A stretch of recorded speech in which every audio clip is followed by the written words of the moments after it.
கர்த்தராகிய இயேசுவின் நாமத்தினாலே இந்த நேரலைக்கு காண வந்திருக்கிற உங்கள் யாவரையும் கர்த்தராகிய இயேசுவின் நாமத்தினாலே வரவேற்கிறோம், வாழ்த்துகிறோம். கர்த்தர் நல்லவர்.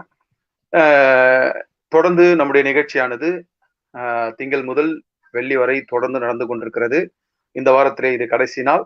இன்றைக்கு ஒரு விசேஷமான வித்தியாசமான ஒரு தலைப்பை காண இருக்கிறோம். தொடர்ந்து நம்முடைய நிகழ்ச்சியானது இரவு 9 மணி முதல் 10 மணி வரை தொடர்ந்து நடந்து கொண்டிருக்கிறது.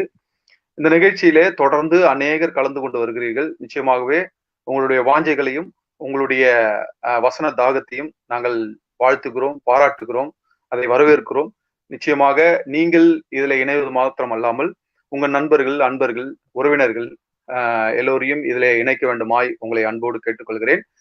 நண்பர்கள், அன்பர்கள் என்று சொல்வது மற்ற ரட்சிக்கப்படாதவர்கள் அல்ல, கிறிஸ்தவர்களை நீங்கள் இதில் இணைத்து இதில் முழுக்க முழுக்க கிறிஸ்தவர்களுக்கான தகவல் தான் இங்கே உங்களுக்கு பகிர்ந்து கொடுக்கப்படுகிறது. அதனால கிறிஸ்தவர்களை இணையுங்கள்.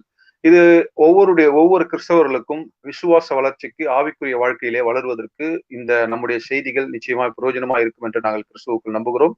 அநேகர் வந்து கலந்து கொண்டு உங்களுடைய ஆதரவை தொடர்ந்து எங்களுக்கு தந்து கொண்டிருக்கிறீர்கள். கர்த்தருக்கு ஸ்தோத்திரம். இந்த நிகழ்ச்சியானது இப்பொழுது நேரலையிலே ஒளிபரப்பாகி கொண்டிருக்கும் பொழுதே உங்களுக்கு இந்த நிகழ்ச்சியை நீங்கள் மற்றவர்களுக்கு இதை ஷேர் செய்யலாம்.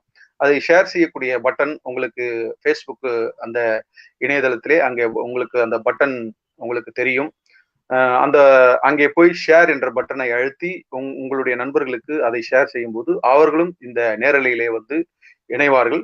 அதற்குரிய ஆசீர்வாதம் அது உங்களுக்கே கிடைக்கும். நிச்சயமா இந்த ஊழியத்தை நீங்கள் கண்டிப்பா செய்ய வேண்டுமா உங்களை அன்போடு கேட்டுக்கொள்கிறேன். நீங்கள் இந்த வீடியோ நேரலை முடிந்த பிறகு இந்த வீடியோவானது திரும்பவும் நீங்கள் இந்த நம்முடைய டெலிவரன்ஸ் நியூஸ் என்ற இந்த ஃபேஸ்புக் பேஜிலே வந்து நீங்கள் அதை காணலாம், அது இருக்கும்.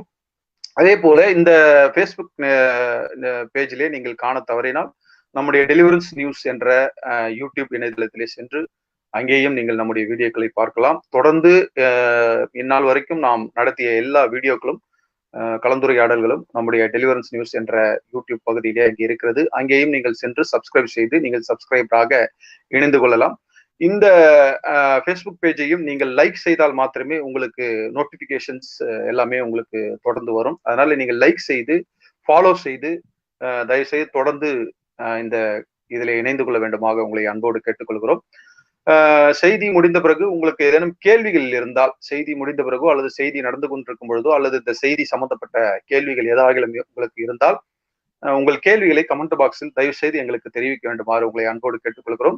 கேள்விகள் வேற செய்தி முடிந்த பிறகோ வேற நபரிடத்துல போய் நீங்கள் உரையாட வேண்டாம். நம்முடைய செய்திகள் பற்றி உங்களுக்கு கேள்வி எழுப்பினால் நம்முடைய லைவ்லேயே நீங்கள் யாராகிலும் வந்து உங்கள் கேள்விகளை கேட்டு நீங்கள் தெளிவு பெறலாம். அல்லது உங்களுடைய பதில்களையும் நீங்கள் எங்களுக்கு சொல்லித்தர விரும்பினால், நீங்கள் சொல்வது தவறு, நீங்கள் சொல்வது வேதத்துக்கு ஒத்து வராது, நீங்கள் சொல்வது வசனத்துக்கு ஏற்கப்படாத ஒரு காரியம் அப்படின்னு சொல்லி நீங்கள் விரும்பினால் நீங்கள் எங்களுக்கு உங்கள் கருத்துக்களை நீங்கள் பகிர்ந்து கொடுக்கலாம். நீங்கள் சத்தியம் என்று நினைக்கிற காரியத்தை எங்களுக்கு சொல்லிக் கொடுக்கலாம். நாங்கள் வசனத்தின் அடிப்படையிலே அது சரியாக இருந்தால் நாங்கள் ஏற்பதற்கு தயாராக இங்கே அமர்ந்து கொண்டிருக்கிறோம். இன்றைக்கு சரியாக 10வது அமர்வு என்று நான் நினைக்கிறேன். நிச்சயமாகவே இன்றைக்கு ஒரு பெரிய விழிப்புணர்ச்சி நம்முடைய கிறிஸ்தவ வட்டாரத்திலே கிடைக்க போகிறது. பொதுவாக நாம் வித்தியாசமான தலைப்புகளை வித்தியாசமான கோணங்களிலே வித்தியாசமான ஒரு தொலைநோக்கு பார்வையிலே நாம் தினமும் பார்த்து கொண்டு வருகிறோம். நிச்சயமாக இதிலே பங்கு பெற்று இந்நாள் வரைக்கும் அனுபவித்துக் கொண்டிருக்கிற எல்லோருக்கும் அது தெரியும். இன்றைக்கும் ஒரு புதிய வித்தியாசமான தலைப்பிலே நாம் இன்றைக்கு பார்க்க போகிறோம். இன்றைக்கு தலைப்பு நாமம் என்றால் அர்த்தம் என்ன என்ற தலைப்பிலே நாம் இன்றைக்கு உரையாட போகிறோம். நாமம் என்றால் இதுவரைக்கும் கேள்விப்பட்டிருக்காத ஒரு சில கருத்துக்களை இன்றைக்கு ஆசிரியர் அவர்கள் நமக்கு பகிர்ந்து கொடுக்க இருக்கிறார். நாமம் என்று சொன்னாலே இயேசு நாமக்காரர்கள் நிச்சயமாய் அவர்கள் இன்றைக்கு கலந்து கொண்டு இந்த உரையாடலை, இந்த செய்தியை இன்றைக்கு கேட்டால் நலமாயிருக்கும். பார்த்து கொண்டிருக்கிற நண்பர்கள், அன்பர்கள், உங்களுக்கு யாரேனும் இயேசு நாமக்காரர்கள் யாராவது தெரிந்தால் நிச்சயமாய் நீங்கள் சொல்லி இன்றைய நேரலையிலே நீங்கள் இணைக்க வேண்டுமா உங்களை அன்போடு கேட்டுக்கொள்கிறேன். ஏனென்றால் இன்றைக்கு ஒரு முக்கியமான பகுதி நாமத்தை பற்றிய அறிவு இருந்தாலே ஒன்லி ஜீசஸ்காரர்கள் கிட்டே வருவதற்கு அஞ்சுவார்கள் என்பதை நான் உங்களுக்கு அழுத்த திருத்தமாய் நான் உங்களுக்கு சொல்லிக் கொள்கிறேன். நிச்சயமாக இன்றைக்கு ஒரு சுவாரஸ்யமாகவும் ஒரு புதுமையாகவும் இன்றைக்கு செய்தி இருக்க போகிறது. இந்த செய்தியை பகிர்ந்து கொடுப்பதற்காக இன்றைக்கு நம்ம இடத்துல ஆசிரியர் அவர்கள் இணைந்திருக்கிறார்கள். ஆசிரியர் ரெவரண்ட் டாக்டர் ஜேவியர் ஐயா அவர்களை நாம் வரவேற்கலாம். ஐயா பிரைஸ் லார்ட். அது மட்டுமல்லாமல் நம்மோடு பாஸ்டர் சத்யதாஸ் அவர்கள் இணையவிருக்கிறார்கள். நாம் அவரையும் வரவேற்கலாம். Pastor praise Lord. Pastor praise Lord. நேயர்கள் அனைவரும் பொறுமையோடு இருந்து வழக்கம் போல நாம் தொடர்ந்து முதல்ல ஆசிரியர் அவர்கள் செய்தி கொடுப்பார்கள். அந்த செய்தியை தொடர்ந்து உங்களுடைய கேள்விகள் எல்லாம் நீங்கள் கேளுங்கள். தொடர்ந்து நாம் ஆசிரியர் அவர்கள் கேள்விகளுக்கு பதில் கொடுத்து கொண்டு வருகிறார்கள். அதெல்லாம் எல்லா பதில்களும் வசனத்தின் அடிப்படையிலே கொடுக்கப்பட்டிருக்கிறது. எல்லோரும் பாசிட்டிவ் கமெண்ட்ஸ் நீங்கள் கொடுத்திருக்கிறீர்கள். உங்கள் ஆதரவிற்கு நன்றி. இன்னும் கேள்விகளை கேளுங்கள், விசுவாசத்தில் வளருங்கள், வாழ்க்கையிலே வெற்றி பெறுங்கள் என்று மீண்டுமாய் உங்களை வாழ்த்துகிறேன். இப்பொழுது ஆரம்ப ஜபமாக, இந்த நிகழ்ச்சியின் ஆரம்ப ஜபமாக பாஸ்டர் சத்யதாஸ் அவர்கள் அவருடைய ஜபத்தை ஏறெடுப்பார்கள். நாம் எல்லோரும் ஜப சிந்தையில இருந்து நாம் ஜபிக்கலாம். எங்கள் அதிகமாய் நேசிக்கிற எங்கள் அன்பின் பரலோக பிதாவே, இந்த இரவு வேளையில மீண்டுமாக நாங்கள் ஒன்று கூடி உம்முடைய வசனங்களை, உம்முடைய சத்தியத்தை நாங்கள் கர்த்தாவை தியானிக்கும்படியாக கர்த்தர் கொடுத்த கிருபைக்கு ஸ்தோத்திரம். இப்பொழுதும் நாமம் என்றால் என்ன என்ற கர்த்தாவே இந்த தலைப்பிலே நாங்கள் கேட்க போகிற இந்த தேவ செய்தியை ஆசீர்வதியும். இதற்கு பிறகு நடக்கிற கேள்வி நேரம் பகுதி ஆசீர்வதியும். இதை எங்களுக்கு ஆண்டவரை கொடுக்கிறதான உம்முடைய கர்த்தாவே மகன் டாக்டர் சேவரியா அவர்களை அபிரதமாக ஆசீர்வதித்து உம்முடைய அபிஷேகத்தால் நிரப்பி கர்த்தாவே வானத்துக்குரிய மன்னாவை அவர்களுக்கு பகிர்ந்து கொடுக்க கர்த்தர் கிருபை தர வேண்டுமாய் ஜெபிக்கிறோம். கர்த்தாவே இந்த நிகழ்ச்சியில் இணைந்திருக்கிற ஒவ்வொருவருடைய கரங்கள் ஒப்புக் கொடுக்கிறோம். இன்னும் இணைபவர்களையும் தேவன் ஆசீர்வதிப்பீராக. தொடர்ந்து பரிசுத்த ஆவியானவர் இதை பார்த்து கொண்டிருக்கிற ஒவ்வொருவருடைய இருதயத்திலையும் சகல சத்தியத்துக்குள்ளும் வழிநடத்தத்தக்கதான நம்முடைய வழிநடத்தல் நீர் கொடுக்கொண்டு மாய்ச்சிபிக்கிறோம். ஐயா பாதுகாத்துக் கொள்ளும் வழிநடத்தும் இயேசுவின் நாமத்தில் வேண்டிக் கொள்ளும் எங்கள் ஜீவனுள்ள பிதாவே, ஆமென். ஆமென். மியூட்ல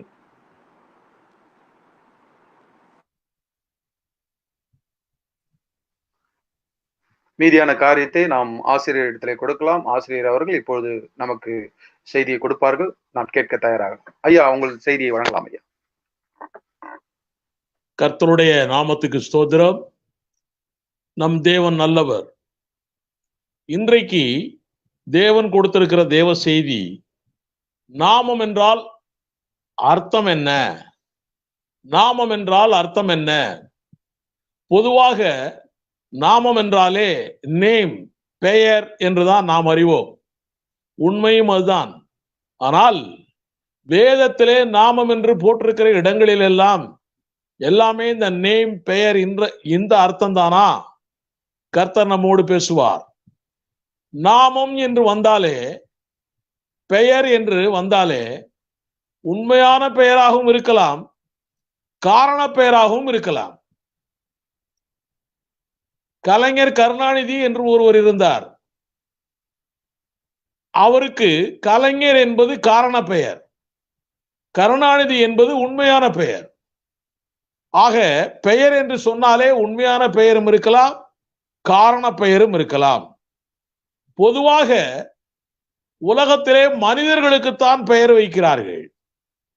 ஏனென்றால் மனிதர்கள் பலர் இருக்கிறதுனால, பலரை நாம் ஐடென்டிஃபை பண்ண வேண்டும் என்பதனாலே மனிதர்களுக்கு பெயர் வைக்கிறார்கள். ஜீவராசிகளுக்கு பெயர்கள் வைப்பதில்லை.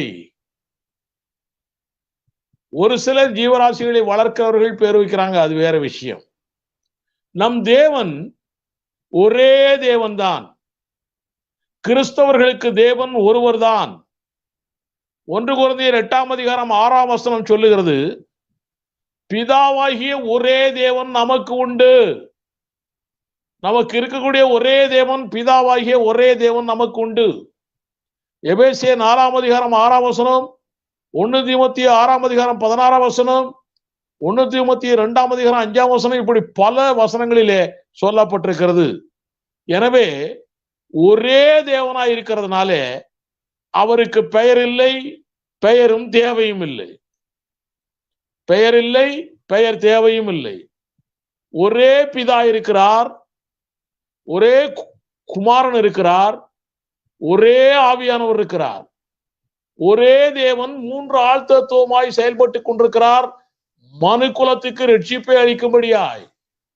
மனு குலத்துக்கு ரட்சிப்பு கொடுத்து முடிந்த பிற்பாடு ஒரே தேவன் தான் வெளிப்படுவார். ஒரே பிதா இருக்கிறார், ஒரே குமாரன் இருக்கிறார், ஒரே ஆவியானவர் இருக்கிறார். அதனாலே ஒவ்வொரு ஆளாய் ஒன்றொன்றாய் இருக்கிறதுனாலே இவர்களுக்கு பெயர் தேவையில்லை, பெயரும் இல்லை. இதைத்தான் நம்முடைய சாலமோன் ஞானி கேட்டான். நீதிமொழிகள் 30ஆம் அதிகாரம் 4ஆம் வசனத்துல நம்முடைய சாலமோன் சொல்லுகிற வார்த்தையை வாசிக்கிறேன், கேளுங்கள். வானத்துக்கு ஏறி இறங்கினவர் யார்? காற்றை தமது கைகளால் அடக்கினவர் யார்? தண்ணீர்களை வஸ்திரத்திலே கட்டியவர் யார்? பூமியின் எல்லைகளை எல்லாம் ஸ்தாபித்தவர் யார்? அவருடைய நாமம் என்ன? அவர் குமாரனுடைய நாமம் என்ன? அதை அறிவாயோ? ஒருத்தரும் அறிய முடியாது. பேர் இருந்தா தானே அறிய முடியும். அறிவாயோ?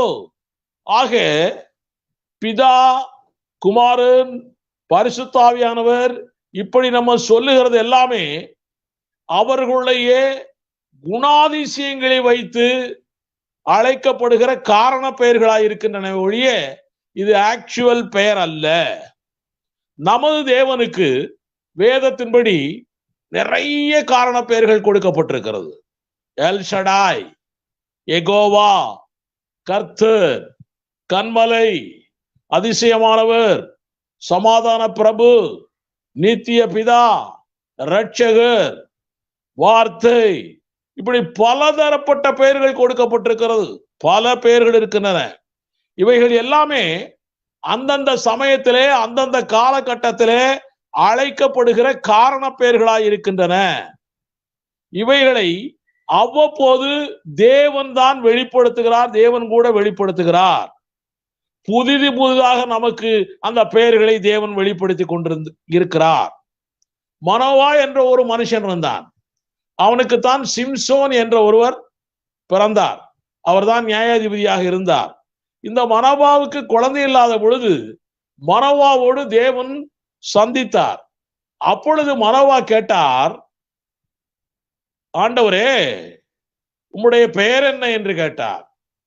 என் பெயரை ஏன் கேட்கிற என்று ஆண்டவர் சொல்லிவிட்டு அவர் சொல்லுகிறார், என்னுடைய பெயர் அதிசயமானவர். ஆக இந்த அதிசயமானவர் என்பது இது அவருடைய ஆக்சுவல் பெயர் அல்ல, அவருடைய காரண பெயர். அதிசயமான தேவன் இன்றைக்கு உனக்கு அதிசயத்தை செய்ய போகிறேன், இந்த அர்த்தத்துல அவர் சொல்லி இருக்கிறார். ஆக நம் தேவன் அவருக்கு உண்மையான ஒரு பெயர் இருந்திருந்தால், உன் பேரு என்னன்னு கேட்டா உண்மையான பெயரை சொல்லாமல் மறைத்திருப்பாரா? நம்ம ஆண்டவர் பொய் சொல்லுவாரா? பலர் நினைக்கிறார்கள் இந்த காலத்துல, அதிலும் விசேஷமாய் ஆவிக்குரிய சபைகளில் இருக்கிறவர்கள் பலர் நினைக்கிறார்கள் நம் தேவனுக்கு பெயர் இயேசு என்று சொல்லி நினைக்கிறார்கள். நம் தேவனுக்கு பெயர் இயேசு என்று நினைக்கிறார்கள். ஆதியிலே வார்த்தையாய் இருந்தவர், தேவ குமாரனாய் அழைக்கப்பட்டு பரலோகிலே இருந்தவர், கன்னியின் வயிற்றிலே பரிசுத்த ஆவியானவர் மூலமாய் மனிதனாய் பிறந்த போது மற்ற மனிதர்களுக்கு பெயர் வைத்தது போல இந்த சரித்திர புருஷனாம் இந்த தேவ மனுஷனுக்கு ஒரு பெயர் வைத்தார்கள், இயேசு என்று பெயரிட்டார்கள். பூமிக்கு வருவதற்கு முன்னாலேயே அவருக்கு பெயரே இல்லை. பூமிக்கு வருவதற்கு முன்னாலேயே அவருக்கு பெயரே இல்லை. ஆனால்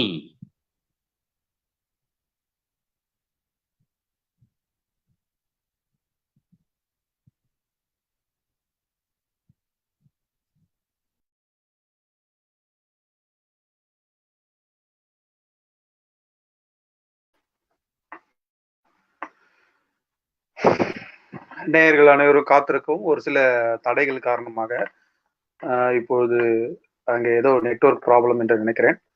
அதனால கூடிய விரைவிலே திரும்பவும் ஐயா இணைவார்கள். தயவுசெய்து காத்திருங்கள். இந்த நாமத்தை பற்றி ஒரு தெளிவு நமக்கு நிச்சயமாய் தேவை. நாமம் என்றாலே அது ஒரு சமஸ்கிருத வார்த்தை. அதனால நாமம் என்றாலே நாம் பெயர் பெயர் பெயர் என்று பெயர் மாத்திரம் நாம் நினைத்து கொண்டிருக்கிறோம். அந்த நாமத்திற்கான விளக்கம் தான் இன்றைக்கு ஐயா கொடுத்து கொண்டிருக்கிறார். அதுல ஒரு சில தடைகள், இங்க நெட்வொர்க் ப்ராப்ளம் வந்திருக்குது. அது சரியாயிருச்சுன்னு நினைக்கிறேன். திரும்பவும் ஐயா இணைகிறார், நம்ம காத்திருப்போம், கேட்கலாம். மீண்டும் செய்தியை கேட்கலாம். ஐயா, நீங்க தொடரலாம் செய்தியை. ஆதியிலே வார்த்தையாய் இருந்தவர் தேவ குமாரனாய் அழைக்கப்பட்டு பரலோகத்திலே இருந்தவர் கன்னியின் வயிற்றிலே மனிதனாய் பிறந்தபோது மற்ற மனிதர்களுக்கு, உலக மனிதர்களுக்கு பெயர் வைத்தது போல அந்த சரித்திர புருஷனான நம்முடைய ஆண்டவருக்கு இயேசு என்று பெயரிட்டார்கள்.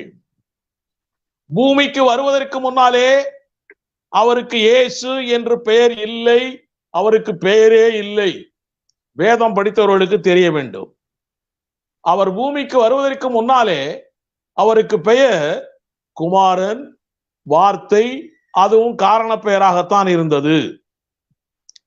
அப்போஸ்தலர் 4ஆம் அதிகாரம் 12ஆம் வசனத்தை வாசித்தோம் என்றால், நாம் ரட்சிக்கப்படும்படிக்கு வானத்தின் கீழெங்கும் மனுஷர்களுக்குள்ளே அவருடைய நாமமே அல்லாமல் வேறொரு நாமம் கட்டளையிடப்படவும் இல்லை என்று சொன்னார், எழுதப்பட்டிருக்கிறது. நாம் ரட்சிக்கப்படும்படிக்கு வானத்தின் கீழெங்கும் மனுஷர்களுக்குள்ளே அவருடைய நாமமே அல்லாமல் வேறொரு நாமம் கட்டளையிடப்படவும் இல்லை. இது எங்கே? வானத்திலே அல்ல இந்த நாமம், இது மனுஷர்களுக்குள்ளே வானத்தின் கீழே இந்த பூமியிலே ரட்சிப்புக்காக கட்டளையிடப்பட்டிருக்கிற நாமம். இது பரலோகத்திலே அல்ல. ஆதி காலங்களில் எல்லாம் நம்முடைய தேவனை படைத்த சிருஷ்டிகரை ஏல், ஏலோகிம், ஏலா என்று இப்படித்தான் அழைத்தார்கள். ஏல், ஏலோகிம், ஏலா என்று சொன்னால் ஆங்கிலத்திலே காட், தமிழிலே தேவன், கடவுள். எல்லா மார்க்கத்தாரும் அப்படித்தான் அழைத்தார்கள். எல்லா மார்க்கத்தாரும் அப்படித்தான் அழைத்தார்கள். அதனுடைய அர்த்தம் என்ன? ஏல், ஏலோகிம், ஏலா என்றால் வல்லமையுள்ள, இரண்டுக்கு மேற்பட்டவர் என்று பொருள். மோசே கூட ஆதியாகமம் 1ஆம் அதிகாரம் முழுவதுமே தேவன் தேவன், ஏல், ஏலா, ஏலோகிம் என்றுதான் மோசே கூட எழுதியிருக்கிறார். இஸ்ரவேல் மக்கள் தான் யெகோவா என்று அவரை அழைக்கிறார்கள். யெகோவா என்றால் ஐ ஆம் தட் ஐ ஆம், இருக்கிறவராகவே இருக்கிறேன். அதனுடைய அர்த்தம் என்ன? இவரை யாரும் படைக்கவில்லை, இருக்கிறவராகவே இருக்கிறார் என்ற அர்த்தம். இது காரண பெயராய் இருக்கிறது. அதை ஆங்கிலத்திலே capital L, capital O, capital R, capital D, Lord, கர்த்தர் என்று போடப்பட்டிருக்கிறது. இன்னும் இந்த பெயரை சொல்வதற்கு பயந்து கொண்டு இஸ்ரவேல் மக்கள் அதோனை என்று ஒரு பெயரை உபயோகிக்கிறார்கள். அதனுடைய அர்த்தம் ஆண்டவர் என்ற அர்த்தம். கேபிட்டல் எல், ஸ்மால் ஓ, ஸ்மால் ஆர், ஸ்மால் டி என்று எழுதப்பட்டிருக்கிறது. இவைகள் எல்லாமே நம் தேவனுக்கு காரண பெயர்கள் தானே ஒழிய இவைகள் எல்லாம் ஆக்சுவல் பெயர் அல்ல. இந்த பெயர்கள் எல்லாம் 3 ஆழ்த்தத்துவமாய் இருக்கக்கூடிய நம்முடைய தேவன் மூவருக்கும் பொருந்தும். அந்நிய தெய்வங்கள் ஏராளம் இருக்கின்றன உலகத்துல. அந்நிய தெய்வங்கள் ஏராளம் உலகத்தில் இருப்பதால் அந்த அந்நிய தெய்வங்களுக்கெல்லாம் பெயர்கள் உண்டு. அந்த பெயர்களை எல்லாம் நாம் உபயோகிக்க கூடாது என்று வேதம் திட்டமும் தெளிவுமாய் சொல்லுகிறது. அந்நிய தெய்வத்தின் பெயர்களை நாம் உபயோகிக்க கூடாது என்று வேதம் திட்டமும் தெளிவுமாய் சொல்லுகிறது. சங்கீதம் 16:4, யாத்திராகம் 23:13, ஓசியா 2:17, இப்படி பல வசனங்களை நாம் பார்க்கலாம். ஒரு வசனத்தை மாத்திரம் உங்களுக்கு நான் வாசிக்கிறேன். யாத்திராகம் 23:13, யாத்திராகம் 23:13, அந்நிய தேவர்களின் பெயரை சொல்ல வேண்டாம், அந்நிய தேவர்களின் பெயரை சொல்ல வேண்டாம், அது உன் வாயிலிருந்து பிறக்க கேட்கப்படவும் வேண்டாம். ஆக அந்நிய தெய்வத்தின் பெயர்களை அந்த அளவுக்கு நம்முடைய ஆண்டவர் வெறுக்கிறார். அப்படிப்பட்ட பெயர்களை இந்த காலத்துல விசுவாசிகள் மாத்திரமல்ல, ஊழியக்காரர்களே வைத்துக் கொண்டிருக்கிறார்கள்.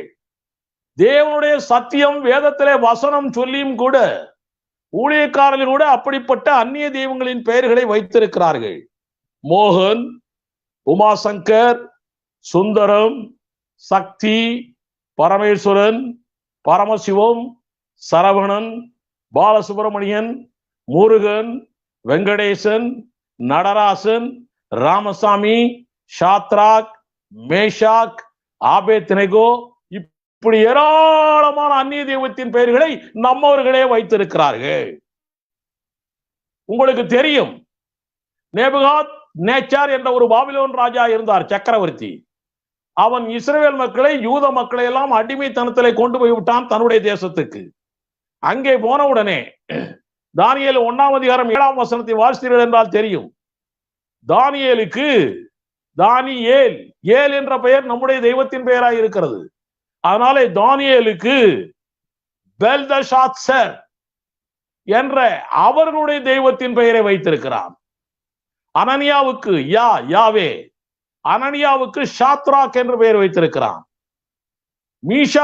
மீஷாவே, மேஷாக் என்று பெயர் வைத்திருக்கிறான். அசரியா, ஆபேத்நேகோ என்று பெயர் வைத்திருக்கிறான். இப்படி தன்னுடைய தெய்வத்தின் பெயரின் மேலே அக்கறையுள்ள அந்த புறஜாதி ராஜா நேபுகாத் நேச்சாருக்கு இருக்கக்கூடிய உணர்வு கூட நமக்கு இல்லாமல் போய்விட்டதே. காரணம் என்ன? அப்படி என்றால் நாமம் என்பதனுடைய அர்த்தங்கள் புரியவில்லை. இது காரண பெயரா உண்மையான பெயரா என்றும் புரியவில்லை. அதனால ஏனோ தானோ என்று வைத்துக் கொண்டிருக்கிறார்கள் என்று நான் நினைக்கிறேன். இப்போ இவர்கள் எல்லாருமே ஊழியம் செய்கிற இந்த ஊழியக்காரர்கள் எல்லாருமே, அந்நிய தெய்வத்தை வைத்திருக்கக்கூடிய ஊழியக்காரர்கள் எல்லாருமே, இவர்கள் எல்லாரும் பேப்டிசம் எடுத்திருக்கிறார்கள். நிச்சயமாய் பேப்டிசம் எடுக்கும் பொழுது இவர்களுக்கெல்லாம் அந்நிய தெய்வ பெயரை வைத்தா பேப்டிசம் கொடுத்திருப்பார் அவங்க பாஸ்டர் இல்லையே. அப்பொழுது கொடுத்த கிறிஸ்தவ பெயர் எங்கே போயிற்று?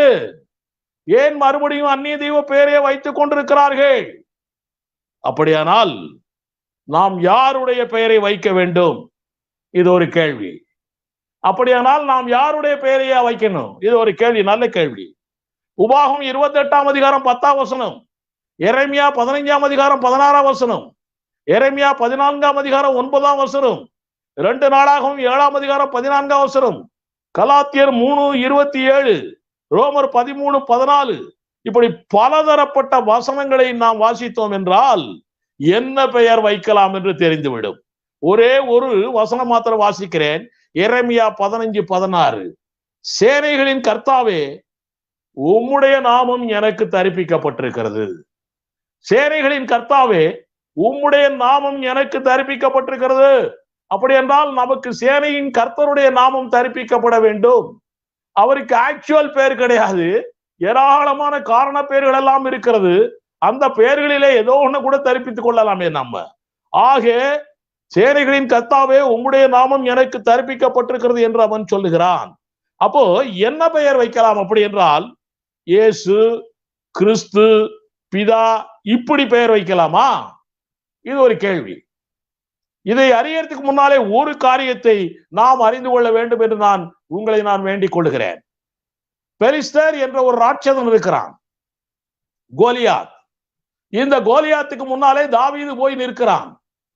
தாவீது போய் நிற்கும் பொழுது தாவீது சொல்லுகிற வார்த்தை 1 சாமுவேல் 17ஆம் அதிகாரம் 45ஆம் வசனத்துல, நீ பட்டயத்தோடும் ஈட்டியோடும் கேடகத்தோடும் என்னிடத்திலே வருகிறாய், நானோ நீ நிந்தித்த இஸ்ரவேலுடைய இராணுவங்களின் தேவனாகிய சேனைகளுடைய கர்த்தரின் நாமத்திலே வருகிறேன். நீ நிந்தித்த இஸ்ரவேலுடைய இராணுவங்களின் தேவனாகிய சேனைகளுடைய கர்த்தரின் நாமத்தினாலே வருகிறேன் என்று தாவீது சொல்லுகிறார். அப்படி என்றால் அந்த கர்த்தருடைய நாமம் தாவீதா என்றால், இப்படி சொன்னவனுடைய பேர் தாவீது தானே. அந்த நாமத்திலே வருகிறேன் என்று பெலிஸ்தரிடம் சொல்லுகிறானே கோலியாத்துக்கு முன்னாலே.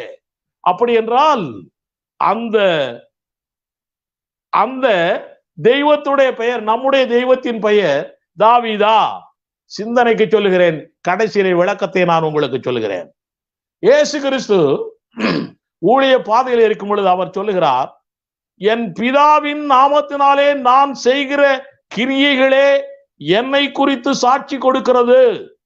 யோவான் 10ஆம் அதிகாரம் 25ஆம் வசனம் என்று நான் நினைக்கிறேன். என் பிதாவின் நாமத்தினாலே நான் செய்கிற கிரியைகளே என்னை குறித்து சாட்சி கொடுக்கிறது.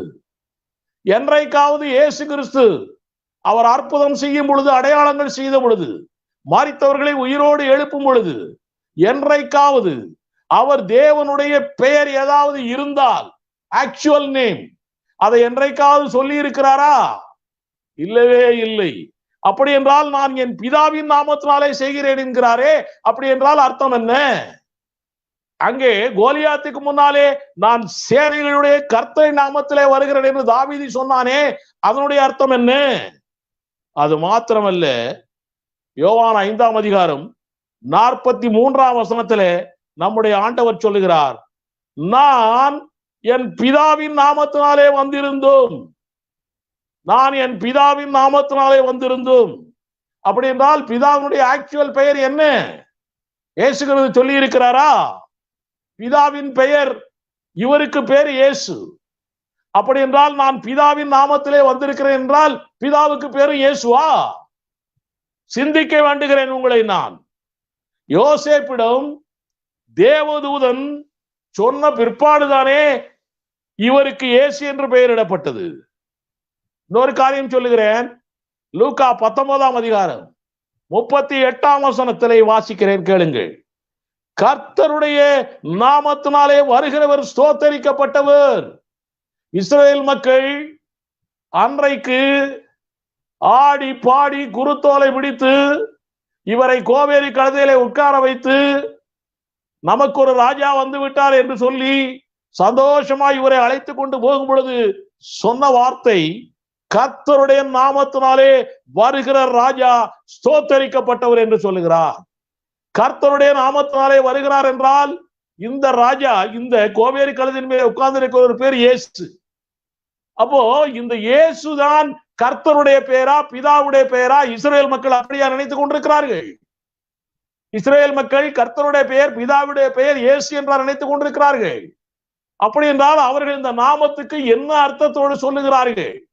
கர்த்தருடைய நாமத்தாலே வருகிறவர் சோத்தரிக்கப்பட்டவர் என்பது எந்த அர்த்தத்திலே, அவர்கள் எந்த கருத்திலே சொல்லுகிறார்கள்? பிற்பாடு சொல்லுகிறேன். மத்தேயு 24ஆம் அதிகாரம் 5ஆம் வசனத்திலே நம்முடைய ஆண்டவராய் இயேசு கிறிஸ்து சொல்லுகிறார், அநேகர் வந்து என் நாமத்தை தரித்துக் கொண்டு நானே கிறிஸ்து என்று சொல்லி அநேகரை வஞ்சிப்பார்கள் என்று எழுதப்பட்டிருக்கிறது. அநேகர் வந்து என் நாமத்தை தரித்துக் கொண்டு நானே கிறிஸ்து என்று சொல்லி அநேகரை வஞ்சிப்பார்கள். நிறைய பேர் வஞ்சித்துக் கொண்டிருக்கிறார்கள். கள்ள உபதேசக்காரர்கள் இருக்கிறார்கள், கள்ள கிறிஸ்துக்கள், கள்ள தீர்க்கதரிசிகள் எழுப்பி இருக்கிறார்கள் இந்த கடைசி நாட்களில. அங்கே ஆண்டவராய் இயேசு கிறிஸ்து சொல்லுகிறார், என் நாமத்தை தரித்துக் கொண்டு. இந்த இடத்துல நாமம் என்பது இவருடைய உண்மையான பெயர் என்று சொன்னால், இன்றைக்கு கள்ள உபதேசக்காரர்கள் எல்லாருமே இயேசு இயேசு இயேசு என்றுதான் என் பெயர் என்று சொல்லிக் கொண்டிருக்கிறார்களா? இயேசு இயேசு என்று சொல்லிக் கொண்டிருக்கிறார்களா? இல்லையே. அவர்களுக்கு ஒவ்வொருத்தருக்கும் ஒவ்வொரு பேர் இருக்கு. அதனால நான் உங்களுக்கு சொல்லுகிறேன், பாலாசில் லாரி என்ற ஒரு பெரிய ஊழியக்காரர் இருந்தார். அந்த ஊழியக்காரர் நிறைய அற்புதங்களை செய்திருக்கிறார். அந்த ஊழியக்காரர் மூலமாய் ரட்சிக்கப்பட்டவர்கள் ஏராளமான ஆவிக்குரிய சபை ஊழியக்காரர்கள் இருக்கிறார்கள். அவர் அங்கே குற்றாலம் பக்கத்துல அவருடைய ஆசிரமம் இருக்கிறது.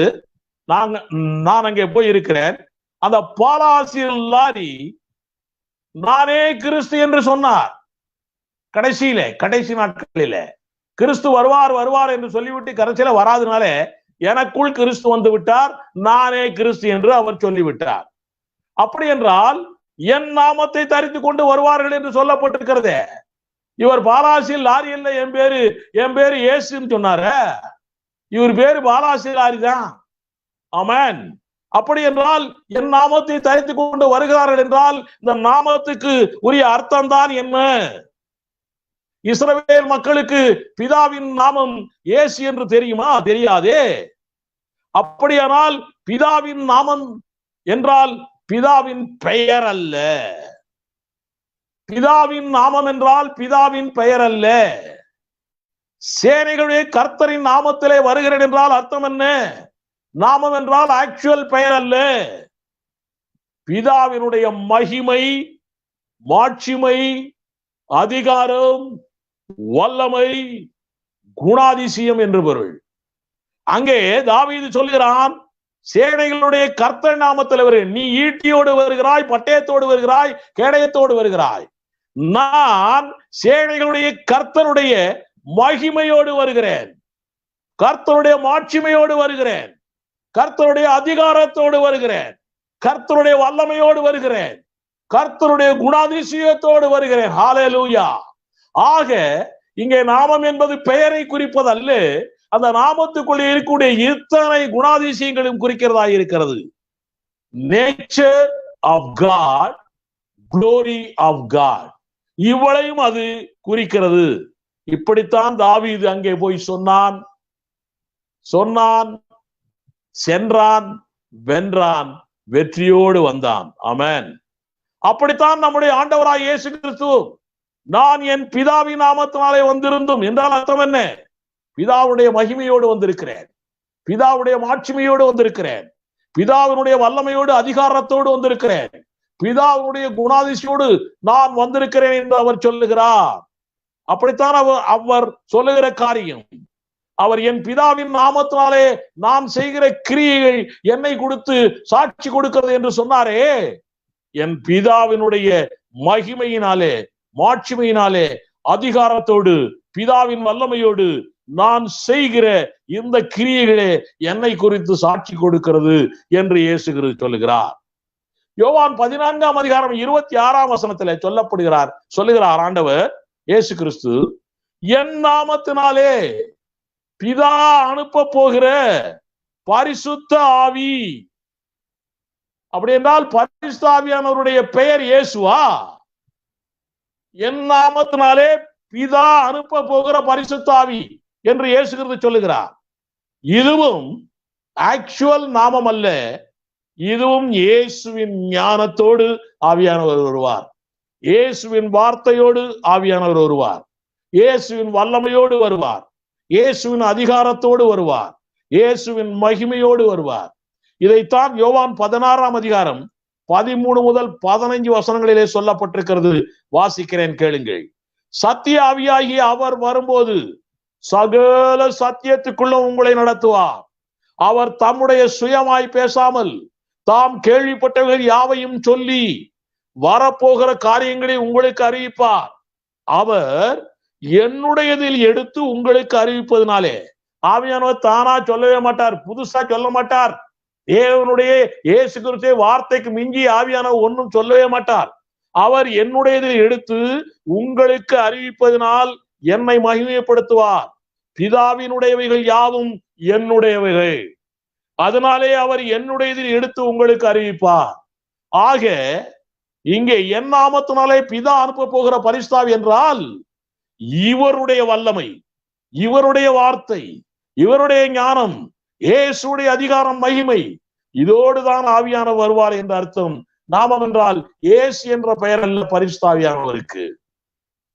பவுலை பற்றி நம்முடைய தேவன், நம்ம ஆண்டவர் சொல்லுகிறார். அப்போஸ்தலர் 9ஆம் அதிகாரம் 15ஆம் வசனத்துல, என்னுடைய நாமத்தை அறிவிக்க தெரிந்து கொண்டேன் என்கிறார் பவுலை பற்றி. என்னுடைய நாமத்தை அறிவிக்க, பெயரை மாத்திரம் சொல்றதுக்கா? ஏசு ஏசுன்னு ஊரு பூரா சொல்லிட்டு இருக்கிறதுக்கா? இல்லை இல்லை, பெயரைத்தான் உலகம் அறியுமே, பெயரை மட்டும் சொல்லுவது அல்ல, பெயரோடு கூடிய அந்த ஆண்டவராகிய இயேசு கிறிஸ்துவுடைய நேச்சர், குளோரி, எல்லாவற்றையும் சொல்லுவதற்காக இந்த பவுலை நான் தெரிந்து கொண்டேன் என்று ஆண்டவர் சொல்லுகிறார். ஆக நாமம் என்றால் ஆக்சுவல் பெயர் மாத்திரம் அல்ல. இப்படித்தான் ஒரு சில சபைகள் அது பெயர்தான் என்று சொல்லிக்கொண்டு, பெயரை மட்டும் வைத்துக் கொண்டு சத்தியத்தை தவறுதலாய் போதித்துக் கொண்டிருக்கிறார்கள். அதிலும் நிறைய விசுவாசிகள் ஏமாந்து போகிறார்கள், ஆவிக்குரிய சபையாரும் ஏமாந்து போகிறார்கள், பெரிய ஊழியக்காரர்களும் ஏமாந்து போய்விட்டார்கள். அந்த ஊழியக்காரருடைய பெயர்களை சொல்வதற்கு நான் விரும்பவில்லை. பிதா, குமாரன், பரிசுத்த ஆவி மூவரின் பெயரும் இயேசு என்று அவர்கள் சொல்லுகிறார்கள். பிதாவுடைய பெயரும் இயேசுவாம், குமாரனுடைய பெயரும் இயேசுவாம், பரிசுத்த ஆவியுடைய பெயரும் இயேசுவாம் அவர்கள் சொல்லுகிறார்கள். இயேசுதான் பிதாவாய் இருக்கிறாராம், இயேசுதான் பரிசுத்த ஆவியாய் இருக்கிறாராம். இயேசுதான் பிதாவாம், இயேசுதான் பரிசுத்த ஆவியாம். இப்படி அவர்கள் சொல்லிக்கொண்டு அப்போஸ்தலர் 2ஆம் அதிகாரம் 38ஆம் வசனத்தை எடுத்துக்கொள்கிறார்கள். அப்போஸ்தலர் 2ஆம் அதிகாரம் 38 அவர்கள், நான் அந்த வசனத்தை முதலில் வாசிக்கிறேன். பேதுரு அவர்களை நோக்கி, நீங்கள் மனம் திரும்பி ஒவ்வொருவரும் பாவ மன்னிப்புக்கென்று இயேசு கிறிஸ்துவின் நாமத்தினாலே ஞானஸ்தானம் பெற்றுக் கொள்ளுங்கள். பாவ மன்னிப்புக்கென்று மனம் திரும்பி ஒவ்வொருவரும் இயேசு கிறிஸ்துவின் நாமத்தினாலே ஞானஸ்தானம் பெற்றுக் கொள்ளுங்கள். இது யாருக்கு கொடுக்கப்பட்ட கட்டளை? அது முதல்ல தெரியணும். இந்த கட்டளை ஞானஸ்தானம் எடுக்க போகிற விசுவாசிகளுக்கு கொடுக்கிற கட்டளை. ஞானஸ்தானம் கொடுக்க போகிறவனுக்கு கொடுக்கிற கட்டளை அல்ல, ஊழியக்காரனுக்கு கொடுக்கிற கட்டளை அல்ல. அது மத்தேயு 28ஆம் அதிகாரத்துல இருக்கிறது. இது ஞானஸ்தானம் எடுக்க போகிற விசுவாசிக்கு என்ன சொல்லுகிறார்கள்? நீங்கள் மனம் திரும்பி ஒவ்வொருவரும் பாவ மன்னிப்புக்கென்று இயேசு கிறிஸ்துவின் நாமத்தினாலே அவரை ஞானஸ்தானம் பெற்றுக் கொள்ளுங்கள். அப்போ நீங்க எல்லாருமே கலாத்தியர் 3ஆம் அதிகாரம் 27ஆம் வசனத்தில் சொல்லப்பட்டபடி இயேசு கிறிஸ்துவனுடைய நாமத்தை தரித்து கொண்டு இயேசு கிறிஸ்துவனுடைய ஞானத்தை, வல்லமையை, அதிகாரத்தை, அவருடைய அன்பை, அவருடைய மகிமையை, அவருடைய மாட்சிமையை, அவருடைய குணாதிசயங்களை நீங்கள் தரித்து கொண்டு ஞானஸ்தானம் எடுங்கள் என்று பேதுரு சொல்லுகிறார்.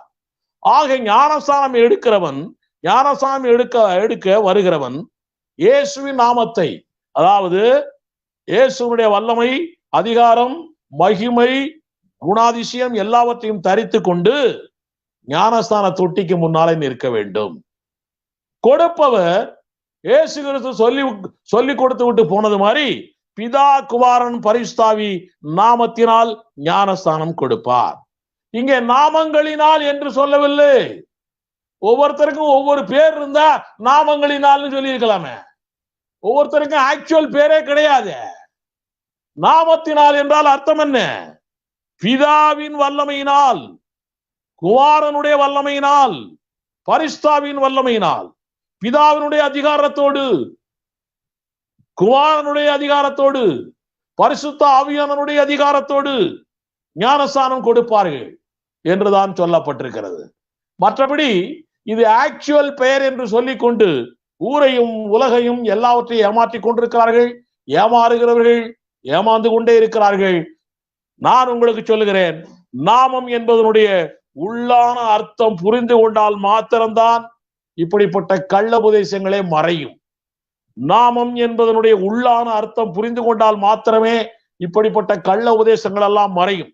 எல்லோருடைய மனக்கண்களும் எபேசியர் 1ஆம் அதிகாரம் 19ஆம் வசனத்தில் சொல்லப்பட்டபடி பிரகாசம் அடைய வேண்டும். இதற்காய் நாம் எல்லாரும் ஜெபிக்க வேண்டும். இந்த செய்தியை பார்த்து கொண்டிருக்கிற ஊழியக்காரர்களே, சகோதர சகோதரிகளே, பெரியவர்களே, இயேசு சீக்கிரம் வருகிறார். நாமம் என்றால் இன்னது என்று அறிந்து கொண்டு கர்த்தருக்குள்ளே வளருவோம். ஆமென், ஆமென், ஆமென்.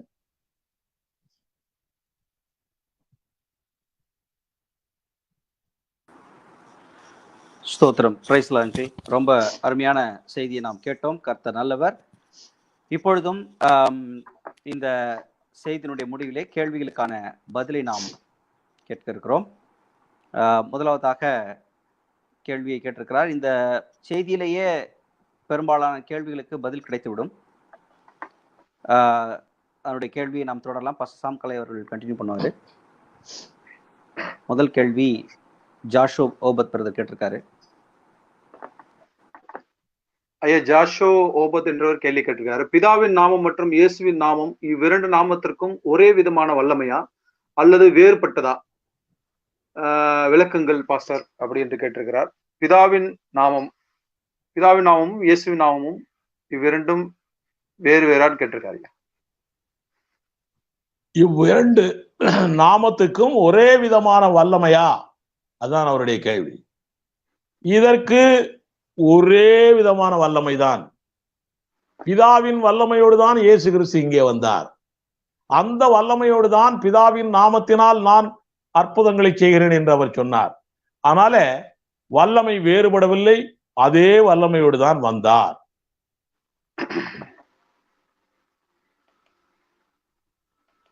அடுத்த கேள்விக்கு போங்க. வேற ஏதாவது கேள்வி வந்திருக்கா அல்லது நம்ம காரியங்கள் தொடரலாமா? அது அடுத்த கேள்வி ஒண்ணும் இல்ல. அங்கிளுடைய லைவ் கொஞ்சம் ஓகே கட் ஆயிருக்கு. ரைட், வந்துச்சு திரும்ப. அதுல கொஞ்சம் ப்ராப்ளம் இருக்கு. அதனால பிசாசு தடைகள் தொடர்ந்து மேற்கொண்டு வருகிறான். ஆனாலும் வெற்றி நமக்கு இறுதியிலே நமக்கு கிடைத்தது. தொடர்ந்து நம்முடைய உரையாடல்களை நம்ம தொடர்ந்து செய்து கொண்டிருக்கலாம். ஐயா, இப்போ ஒரு கேள்வி, ஒரு சில கேள்வி நம்முடைய கேள்விகளே இருக்குது. இப்போ தேவனுக்கு பெயர் இயேசு என்று நிறைய பேர் நினைக்கிறார்கள். தேவனுக்கு பெயர் இயேசு அல்ல என்பது போல நீங்க இப்போ ஆரம்பத்துல செய்தி கொடுக்கும்போது சொன்னீங்க. இத ஒரு சிலர் வந்து தவறாய் வேற வேற ஒரு கோணத்துல நினைப்பதற்கு அதுக்கு வாய்ப்புகள் உண்டு. அதனால அந்த கேள்வியை நான் திரும்பவும் கூட நீங்க எக்ஸ்பிளைன் பண்றதுக்காக அந்த கேள்வி கேட்கிறேன். தேவன் இயேசு என்றாலே இயேசு தேவன் அப்படி என்றுதான் நாம் சொல்லுகிறோம். இயேசு தேவன், நம்ம பாட்டு கூட ஒண்ணு இருக்கு, இயேசு தேவன் பூமியில் பிறந்தார் வருஷமே அதற்கு சாட்சி, அப்படி எல்லாம் பாட்டெல்லாம் பாடுறோம் இல்லையா? இயேசு தேவன் என்றுதான் நாம் சொல்லுகிறோம். நீங்கள் தேவனுக்கு பெயர் இயேசு என்று பலர் நினைக்கிறார்கள், அப்படி அல்ல என்பது போல ஆரம்பத்துல நீங்க சொன்னீங்க. அதை பத்தி கொஞ்சம் தெளிவாக விளக்கு. தேவன் மாம்சத்தில் வெளிப்பட்டார், 1 தீமோத்தேயு 3:16 எழுதப்பட்டிருக்கிறது. ஆக ஆதியிலே வார்த்தையாய் இருந்து தேவகுமாரனாய் பரலோகத்திலே இருந்தவர் இந்த பூமிக்கு வந்தார். அவர் சரித்திர புருஷனாய் வந்தார், மனிதனாய் வந்தார், உங்களை போலவும் என்னை போலவும் வந்தார், மனிதனாய் வந்தார். இங்கே நிறைய மனிதர்கள் இருந்ததுனாலே அவருக்கு இயேசு என்று பெயரிடும்படியாக யோசேப்பிடம் தேவதூதன் சொன்னான். அதனாலே இயேசு என்று பெயரிட்டார்கள். இவர் மனிதனாய் வாழ்ந்திருக்கிற வரைக்கும், மனிதனாய் இருக்கிற வரைக்கும் அவருக்கு இயேசு என்ற பெயர். தேவன் தான் இங்கே வந்திருக்கிறார் மனிதனாய். அவர் மனிதனாய் பூமியில இருக்கிற வரைக்கும் அவருக்கு இயேசு என்று பெயர், ஆக்சுவல் பேரு. எது வரைக்கும் மனிதனாய் இருப்பார்? அப்போஸ்தலர் 17:31 சொல்லப்பட்டிருக்கிறது, நியாய தீர்ப்பு கொடுத்து இந்த அவருடைய பரலோக ராஜ்யத்தை பிதாவாகிய தேவனிடத்திலே கொண்டு போய் ஒப்படைக்கும் வரைக்கும் அவர் மனிதனாய்த்தான் இருப்பார், மனித ரூபத்தில் தான் இருப்பார். அது வரைக்கும் அவருக்கு இயேசு என்ற பெயர் தான். அதுக்கு பிறகு அவர் ஒரே தேவன் என்ற ஒரு நிலைக்கு போய்விட்ட பிறகு இயேசு என்பது தேவனுடைய பெயர் அல்ல. இதைத்தான் நான் இந்த அர்த்தத்தில் தான் சொல்லுகிறேனே ஒழிய மற்றபடி வேற அல்ல. நன்றி ஐயா, நன்றி. அதாவது ரட்சிப்புக்கு அடுத்த காரியத்திற்காக, ரட்சிப்பிற்காக முக்கியமாய் பூமியிலே மனித சரீரம் என்று ஒன்று வந்தால் அந்த சரீரத்திற்கு ஒரு பெயர் தேவை. அதற்காக இயேசு என்ற ஒரு பெயர் கொடுக்கப்பட்டிருக்கிறது, மற்றபடி அல்ல என்பது நீங்கள் சொல்லுகிறது தெளிவாய் புரிகிறது. கமெண்ட்ஸ்ல கேள்விகள் வந்திருக்கு. அந்த கேள்வியை வாசிக்கிறதுக்கு முன்னால இன்னொரு கேள்வி கூட நான் சொல்லிட்டு அந்த கேள்வியை வாசிக்கலாம்னு நினைக்கிறேன். இப்போ பிதா என்றால் பெயர் அல்ல, பரிசுத்த ஆவியானவர் என்றால் பெயர் அல்ல, இவைகள் எல்லாம் காரண பெயர்கள். பிதா என்பது காரண பெயர்கள், பரிசுத்த ஆவி என்பது ஒரு காரண பெயர். இப்ப இத காரண பெயர் சொல்வதனாலேயே அதிலிருந்தே ஒரு கேள்வி நமக்கு எழுகிறது, பிதா என்ற பெயர் எந்த காரணத்தினால் அவருக்கு பிதா என்று பெயர் வந்தது? பரிசுத்த ஆவியானவர் என்ற பெயர் எந்த காரணத்தினால் அவருக்கு பரிசுத்த ஆவியானவர் என்ற பெயர் வந்தது? இப்ப இயேசு பூமியில் பிறந்ததுனால அவருக்கு இயேசு என்று பெயர் வந்தது. பிதா என்பவருக்கு ஏன் பிதா என்ற பெயர் வந்தது? பரிசுத்த ஆவியானவருக்கு ஏன் பரிசுத்த ஆவியானவர் என்ற பெயர் வந்தது? இந்த காரண பெயர்கள் வந்ததுக்கான காரணத்தை கொஞ்சம் விளக்கி சொல்லுங்க ஐயா. இதற்கு 2 அர்த்தங்கள் சொல்லலாம். இஸ்ரவேல் மக்கள் தேவனை எப்போதுமே அப்பா அப்பா என்றுதான் கூப்பிடுவார்கள். அந்த லெவலுக்கு அப்பா பிள்ளை என்ற உறவோடு ஒரு மார்க்கம் இருக்கிறது என்றால் அது நம்முடைய மார்க்கம்தான். மல்கியா 2:10 ஒரு வசனத்தை சொல்லுகிறேன். நம்ம எல்லாருக்கும் ஒரே பிதா இல்லையோ? அப்ப அப்பா என்றுதான் தேவனை சொல்லுகிறார்கள். நாம் எல்லாரும் பிள்ளைகள் என்று தேவனை சொல்லிக் கொண்டிருக்கிறார்கள். உபாகமம் 32:6 அப்படித்தான் சொல்லப்பட்டிருக்கிறது. அதனால இஸ்ரேல் மக்களுடைய எண்ணங்கள் அப்படித்தான், அப்பா பிள்ளை உறவோடுதான். தேவனும் அப்படித்தான் பழகினார். இன்னொரு பாயிண்ட் சொல்லுகிறேன் உங்களுக்கு. என்றைக்கு பரலோகத்திலே இந்த வார்த்தையானவர் தேவகுமாரனாய் மாறினாரோ அன்றிலிருந்து பிதாவாகிய தேவன் இவரை குமாரன் என்று அழைக்கிறார். இவர் குமாரன் என்பதாலே பிதாவாகிய அந்த தேவன் பிதா என்ற ஒரு ஸ்தானத்துக்கு போகிறார். இவர் குமாரனாய் மாறிவிட்டதுனாலே அவர் பிதா என்ற ஸ்தானத்துக்கு போகிறார். அவ்வளவுதான். இது பரலோகத்திலே நடந்திருக்கிற காரியம். பரலோகத்திலேயே குமாரனை நோக்கி பிதா சொல்லுகிறார் என்று எழுதப்பட்டிருக்கு, தேவன் சொல்லுகிறார் என்று எழுதப்பட்டிருக்கிறது. குமாரனை நோக்கி பேசுகிறார் என்று எழுதப்பட்டிருக்கிறது. குமாரனை கொண்டு உலகங்களை எல்லாம் படைத்தார் என்று எழுதப்பட்டிருக்கிறது. ஆக இவர் எப்பொழுது குமாரன் என்ற ஒரு ஸ்தானத்திற்கு வார்த்தையானவர் வந்தாரோ அப்பொழுதே நம்முடைய ஒரே தேவன் பிதா என்ற ஒரு ஸ்தானத்துக்கு போய்விடுகிறார். அந்த காரண பெயர் வந்து விடுகிறது, அவ்வளவுதான். மற்றபடி இது ஆக்சுவல் பெயர் கிடையாது. ஸ்தோத்திரம். ரைட்டுங்கய்யா. இப்போ அதுக்கு முன்னால இப்போ குமாரன் என்றவர் ஒரு செப்பரேட் பர்சனாலிட்டியா உருவாவதுக்கு முன்னால, பரிசுத்தாவியானவர் என்ற ஒரு செப்பரேட் பர்சனாலிட்டி உருவாவதுக்கு முன்னால தேவன் என்ற ஒருவரே நம் தேவனாய் ஒருவரே இருந்தார். இப்போ அந்த தேவனுக்கு பிதா என்ற பெயர் கிடையாதா, இல்ல குமாரன் என்றவர் ஒருவர் ரத்தம் சிந்துவதற்கு தயார்படுத்தப்பட்ட பிறகுதான் இந்த தேவனுக்கு பிதா என்ற பெயர் ஒன்று உருவாச்சா அப்படின்றது? அந்த தேவனுக்கு பிதா என்ற பெயர் ஒண்ணும் இல்லை அப்போ. ஏனென்றால் மனிதனும் உண்டாக்கப்படவில்லை, இஸ்ரேல் மக்களும் இல்லை, மனிதனும் இல்லை, குமாரனும் பரிசுத்தாவியானவரும் என்ற ஆழ்த்தத்துவங்களும் இல்லை. அப்படிப்பட்ட சூழ்நிலையில ஒரே தேவன் இருக்கிறார். அவருக்குள்ளே வார்த்தை இருக்கிறது, அவருக்குள்ளே ஆவி இருக்கிறது. இந்த நிலையில இருக்கிறவருக்கு தேவன்தான் ஏல், ஏலோஹிம், இப்படித்தான் அவருக்கு பெயரா இருந்திருக்கிறது. காட், கடவுள், தேவன், அவ்வளவுதான். நன்றி ஐயா, நன்றி. ஆக ரட்சிப்புக்கு அடுத்த காரியத்திற்காக ஒரு பிதாவாகிய தேவன் என்றும் வார்த்தையாகிய தேவனுக்கு பூமியில பிறந்த பிறகு இயேசு என்ற நாமமும், பரிசுத்தாவியானவர் ரட்சிப்பை கொண்டு போய் சேர்ப்பதற்காக அவருக்கு பரிசுத்தாவியானவர் என்ற காரண பெயரும் இப்படி வைக்கப்பட்டிருக்கிறது என்று நீங்கள் சொல்ல வருகிறீர்கள். நன்றி, நன்றி ஐயா. இப்போ நேயர்களுடைய கேள்வி பார்ப்போம். நம்முடைய கேள்விகளும் இருக்கு, நேயர்களுடைய கேள்வி பார்க்கலாம். பிரதர் ஜாஷோ ஓபேத் என்பவர் நோவா என்பவர் ஒரு கேள்வி கேட்டிருக்கிறார். பரிசுத்த ஆவியின் நாமத்தால் பிசாசுகள் ஓட்டலாமா என்று கேட்டிருக்கிறார் ஐயா. நம்முடைய ஆண்டவராய் இயேசு கிறிஸ்து என் நாமத்தினாலே ஓட்டுங்கள் தான் சொல்லியிருக்கிறார். மார்க் 16:17.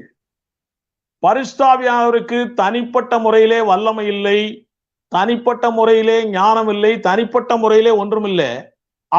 அவர் இருக்குது, அதை அவர் செயல்படுத்துறதில்லை. பரிசுத்த ஆவியானவர் இயேசுவிடத்திடம் இருந்துதான் எடுத்து எல்லாவற்றையும் சொல்லுகிறார். இயேசு கிறிஸ்து பிதாவிடத்திலிருந்து இருந்து எடுத்துதான் எல்லாவற்றையும் செய்கிறார். வல்லமையா இருக்கட்டும், அதிகாரமா இருக்கட்டும், மகிமையா இருக்கட்டும், ஆட்சிமையா இருக்கட்டும், ஞானமா இருக்கட்டும், எல்லாமே. அதே போல இயேசு கிறிஸ்துவின் வழியாய் நமக்கு கிடைத்திருக்கிற அந்த ஞானம், அந்த வல்லமை, அந்த அதிகாரத்தை வைத்துதான் பிசாசை ஓட்ட வேண்டும். அப்படித்தான் வேதம் நமக்கு கற்றுக் கொடுக்கிறது.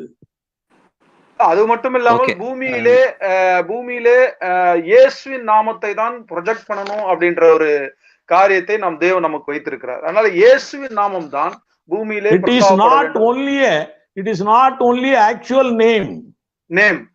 கரெக்ட். ஆக்சுவல் நேம் கிடையாது. அந்த நேமுக்குள்ளே இருக்கக்கூடிய அதிகாரம், வல்லமை, மகிமை, மாட்சிமை, குணாதிசயங்கள், அன்பு, எல்லாமே. அதனால அதை செய்யறதுக்கு தான் பரிசுத்தாவியானவரே வந்திருக்கிறார். இயேசுவின் நாமத்தை ப்ரொஜெக்ட் பண்றதுக்கு தான் வந்திருக்கிறார். அவருடைய நாம பரிசுத்தாவின் நாமத்தினாலே ஓட்டுவது அது சரியல்ல, அது வேதத்துக்கு சொல்லி கொடுக்கவில்லை. இயேசுவின் நாமம் தான் பூமியிலே கொடுக்கப்பட்டிருக்கிறது என்பதை நோவா பிரதர் அறிந்து கொள்ள வேண்டும். பாஸ்டர் சத்யதாஸ் அவருடைய கருத்துக்கள் சொல்ல வந்திருக்கார். சொல்லு. ஓகே. ஏன்னா இப்ப நம்ம ஒரு கேள்வி கேட்கிறார் என்றால் நிச்சயமாகவே அதுக்கு மிகப்பெரிய ஒரு பேக்ரவுண்ட் இருக்கும். இந்த கேள்விக்கு பேக்ரவுண்ட். ஏன்னா நாம நாமம் என்று சொன்னால் அது பெயர் மாத்திரம் இல்லை என்று சொல்லும் பொழுது, நாமம் என்றால் வல்லமை, அதிகாரம், மாட்சிமை, மகிமைன்னு சொல்லிட்டோம் இல்லையா? அப்ப பிதாவுக்கும் அதே வல்லமை மாட்சிமை இருக்கிறது, குமாரனுக்கும் அதே மாட்சிமை இருக்கிறது, பரிசுத்தாவிக்கும் அதே மாட்சிமை இருக்கிறது சொல்லும் பொழுது, அப்ப நாமும் சொல்லிட்டா நீங்க பெயர் இல்லைன்னு சொல்லிட்டீங்களே, அப்ப நான் பரிசுத்தாவி நாமத்தினால பெயர் இல்லை என்று சொல்லவில்லை. பெயர் இல்லை என்று சொல்லவில்லை, அது ஆக்சுவல் பெயரை மட்டுமே குறிக்கவில்லை. சொல்லுங்க. ரைட். அதனால இந்த பாயிண்ட் தான். சோ அதனால இப்போ இயேசுவின் நாமத்தினால ஏன் பிசாசுகளை ஓட்ட வேண்டும்? அதுல நம்முடைய பிதாவாகிய ஒரே ஒரு காரியத்தை சொல்றேன். நம்முடைய பிதாவாகிய தேவனுடைய ஒரே எண்ணங்கள், ஏக்கங்கள் எல்லாம் என்ன தெரியுமா? நமக்கு ரட்சிப்பை கொடுக்க வேண்டும். எதனாலே? இயேசு கிறிஸ்துடைய ரத்தத்தினாலே கொடுக்க வேண்டும். அவர் அனுப்பிய அந்த இயேசு கிறிஸ்துவை அறிக்கை பண்ணாத எவனும் அந்த கிறிஸ்துவின் ஆவியா இருக்கிறார். ஆக இங்கே பூலோகத்திலே ரட்சிப்பின் காரியங்கள் எது நடந்தாலும் சரி, அது இயேசுவின் நாமத்தினாலே, இயேசுவின் வல்லமையினாலே, இயேசுவின் அதிகாரத்தினாலே தான் நடக்க வேண்டும் என்பது பிதாவுடைய சித்தம். 1 யோவான் 4ஆம் அதிகாரம் 2, 3 வசனங்கள் எல்லாம் அப்படித்தான் சொல்லுகிறது. அதனால importance is only to Jesus who died for us, who resurrected for us. அதனால அதனுடைய இம்பார்ட்டன்ஸ் தான் பார்க்கணுமே ஒழிய ஆவியானவருக்கு இம்பார்ட்டன்ஸ் கொடுக்கிற காரியங்கள் வேற, அதை பற்றி அல்ல இதுல பிசாசுகளை ஓட்டுறதுல.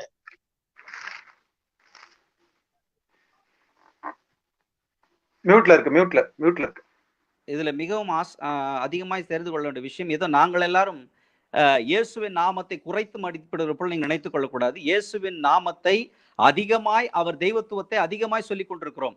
ஓகே, இயேசுவின் நாமம் மாத்திரம்தான், இயேசு என்ற ஒரு தனிப்பட்ட ஆட்டத்துவம் தான் இருக்கிறது சொல்லிக் கொள்கிற யெகோவா நாமக்காரர்களாகி உங்களை போன்ற சிந்தனை உள்ளவர்கள் இதை அதிகமாய் நீங்கள் தெரிந்து கொள்ள வேண்டும். நாங்கள் கிறிஸ்துவை, இயேசுவை இந்த பூமியில ரட்சிப்புக்காக அனுப்பப்பட்டவர் அவர்தான்.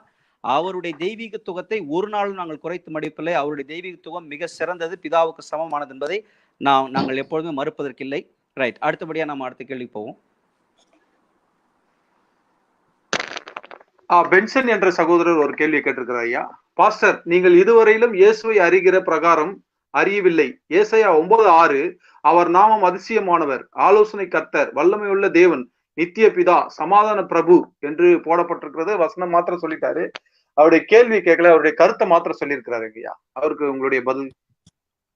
இயேசுவை அங்கிள், அவருக்கு பதில் சொல்றதுக்கு முன்னாடி, நீங்க சொல்றதுக்கு முன்னாடி பிரதர், ஐயா நீங்க இப்பதான் ஏசாயா 9:6 நாங்க இன்னைக்கு தான் வாசிக்கிற மாதிரி நீங்க நினைச்சிருக்க கூடாது. இப்ப நேரத்துல உங்ககிட்ட பேசிட்டு இருக்கக்கூடிய ரெவரண்ட் டாக்டர் சேவியர் அவர்கள் பல 25-30 வருஷத்துக்கு முன்னாடியே இதெல்லாம் யோசித்து சிந்தித்து இதற்கு நித்திய பிதா என்றால் என்ன, அதெல்லாம் நிறைய தலைப்புகளில் செய்திகள் எழுதியிருக்கிறாரு. அதனால இதனை நீங்கள் அறிய வேண்டிய பிரகாரமாய் முதல்ல அறிந்து கொள்ளுங்கள். ரைட்டா? இப்ப ஏசாயா 9:6 சொல்லப்பட்ட நித்திய பிதா யார் என்பதற்கான பதிலை நம்முடைய அங்கிள் சொல்லுவாங்க. இதிலே சொல்லப்பட்ட எல்லா காரண பெயர்களும் மனிதனாய் வந்த நமக்காய் மரித்த ஆண்டவராய் இயேசு கிறிஸ்துவைத்தான் குறிக்கிறது. இதுல மாற்று கருத்தே இல்லை. அதிசயமானவர், ஆலோசனை கர்த்தா, வல்லமையுள்ள தேவன், நித்திய பிதா, சமாதான பிரபு. இதுல ஒரு பிரச்சனை அவங்களுக்கு வர்றது என்ன தெரியுமா? இது நம்முடைய பிரதருக்கு வருகிறதா என்றான் எனக்கு தெரியாது. மொத்தத்துல இதுல பிரச்சனை, நித்திய பிதான்னு போட்டிருக்க, அப்ப இவரு தானே பிதா அப்படி என்று சொல்லுகிறார்கள்.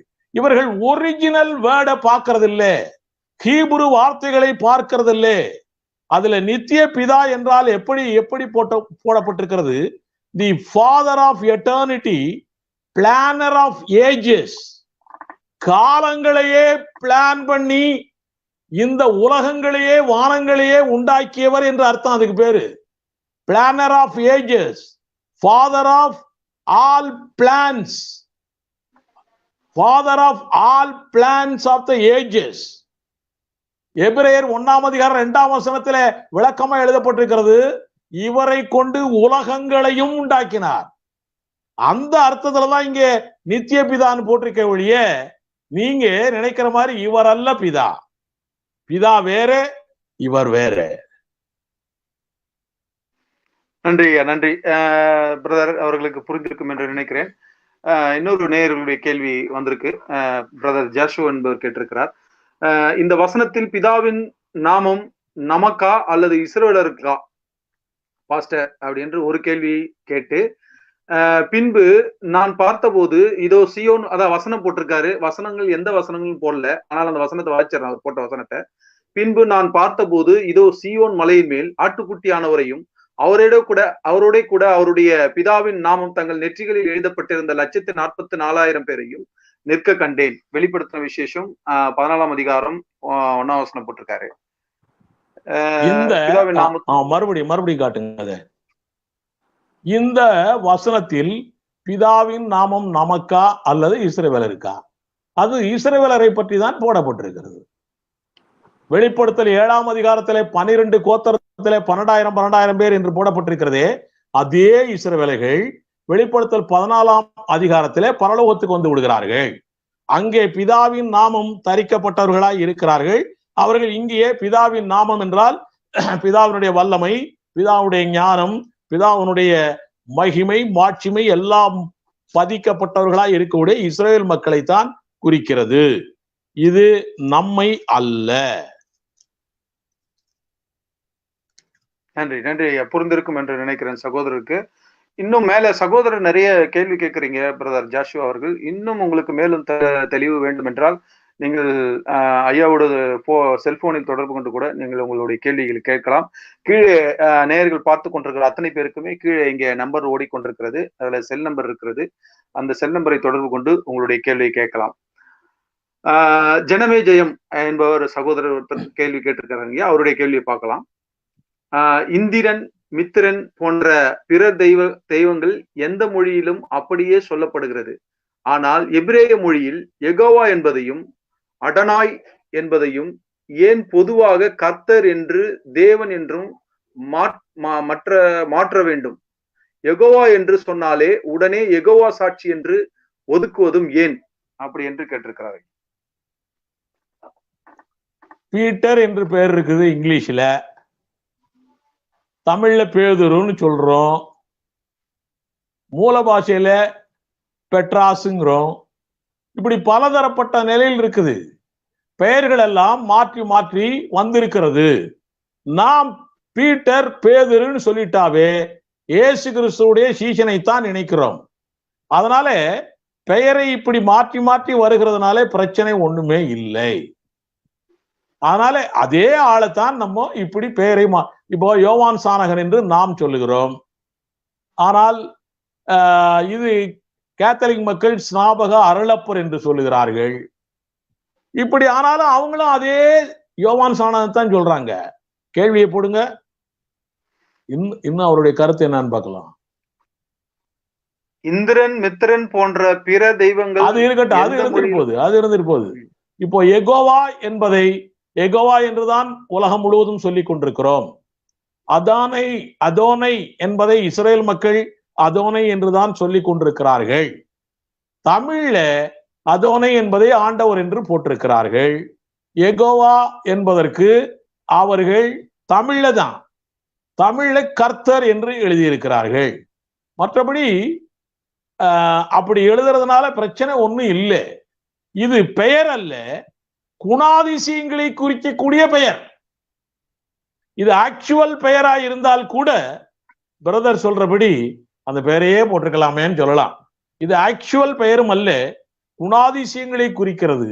அதனால யெகோவாயினால் கர்த்தர் இருக்கிறவராகவே இருக்கிறவர், அவ்வளவுதான், முடிஞ்சது. சொல்றதுல தப்பு இல்லை.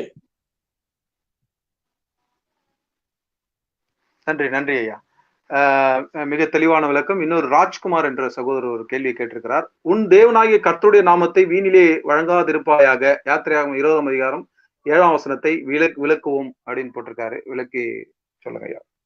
தேவனாகிய கர்த்தருடைய நாமத்தை வீணிலே வழங்காதிருப்பாயாக. இப்பதான் நாமம் என்பதற்கு முக்கியமான அர்த்தங்கள் தெரிந்திருந்தால் போதும். இது only not the name, only பேர் மாத்திரம் அல்ல, அவருடைய மகிமையை, அவருடைய வல்லமையை, அவருடைய ஞானத்தை வீணிலே வழங்காதே. ரொம்ப டீப்பான 10 கமாண்ட்மெண்ட்ல சொல்லப்பட்ட ஒரு வசனம். அதனால இது பெயர் மாத்திரம் அல்ல, பெயருக்குள்ளே இணைந்திருக்கிற இவ்வளவு காரியங்களையும், அவருடைய எல்லா காரியங்களையும், வல்லமை, அதிகாரம், மகிமை, மாட்சிமை, குணாதிசயம், எல்லாத்தையும் வீணாய் சொல்லக்கூடாது. அதுதான் அதனுடைய காரணம். ஓகே, அது அவருக்கு இன்னும் கொஞ்சம் கூட அது எதனால இருக்கும்னு நான் நினைக்கிறேன். பிரதர், நீங்க நினைக்கிற மாதிரி ஒரு நினைக்கலாம். வீணிலன்னா சும்மாவே இயேசுவே இயேசுவே இயேசுவே சொல்லக்கூடாது, வெளியே போய் கர்த்தாவே கர்த்தாவே கர்த்தாவே சொல்லக்கூடாது. அதை சொல்லக்கூடாது. இயேசு என்ற நாமத்தை நாம் எந்த இடத்திலும் அவமதிக்கும் வகையில நம்முடைய சாட்சிக்கேடாய் வாழக்கூடாது, அவருடைய வல்லமை குறைச்சலாய் வாழக்கூடாது, அவருடைய மகிமை குறைச்சலா நம்முடைய பேச்சு நடக்கைகள்லாம் இருக்கக்கூடாது என்று அதைத்தான் குறிக்கிறத ஒழிய அந்த பேரை போயிட்டு நான் ஒரு இடத்துல போய் கர்த்தர் சத்தியமா நான் சொல்றேன், இந்த சத்தியமா சொல்றேன், அந்த மாதிரி காரியங்களை ஏதாவது அவருடைய அது நம்ம சத்தியம் செய்யக்கூடாது, பரவாயில்ல. பட் நம்ம செய்ய வேண்டியது இந்த பேரை வந்து அடிக்கடி யூஸ் பண்ணக்கூடாது அப்படின்னு நம்ம நினைச்ச கூடாது. ஓகே, நெக்ஸ்ட் क्वेश्चन போலாம். பிரதர் ஆண்டனி ராஜ் ஒரு கேள்வி கேட்டிருக்கிறாருங்கய்யா. பிதா குமாரன் பரிசுத்தாவி நாமத்தில் ஞானஸ்தானம் கொடுத்ததாக வசனம் இல்லையே, நீங்கள் எப்படி இந்த நாமத்தை வைத்து ஞானஸ்தானம் கொடுக்கிறீர்கள் என்று கேட்கிற ஞானிகளுக்கு பதில் என்ன அப்படி என்று கேட்டிருக்கிறாரு. அந்த ஞானிகளுக்கு நீங்கள் ஒரு கேள்வி கேளுங்கள்.